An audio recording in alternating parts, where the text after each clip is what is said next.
Esselamu Aleyküm. İlk növbədə cümləniz mübarək olsun. Kərbəla hadisəsi tarixi hadisə deyil, İslam mənəviyyatının güclənməsidir.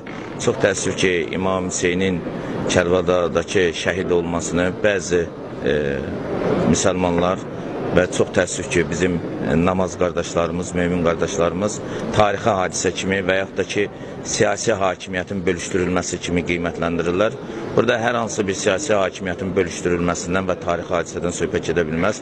İlk növbədə nəzər diqqət salmaq lazım ki, əgər İmam Hüseyin siyasi hakimiyyətin bölüşdürülməsi məsələsini həll edirsə, Kərbalaya, yəni Küfəyə dəvət olunarkən öz ailə üzvlərini, körpələrini qucağına alıb getməzdi. Sırf silahlı bir ordu düzəldərdi və bu mübarizəni bilirdi ki, silahlı mübarizədir və burada ölüm itim məsələsi həll olunur, yəni siyasi hakimiyyətin taliyi həll olunur. Bu sırf bir mənəvi mübarizə idi, İslamın dirçəlişi üstünü idi.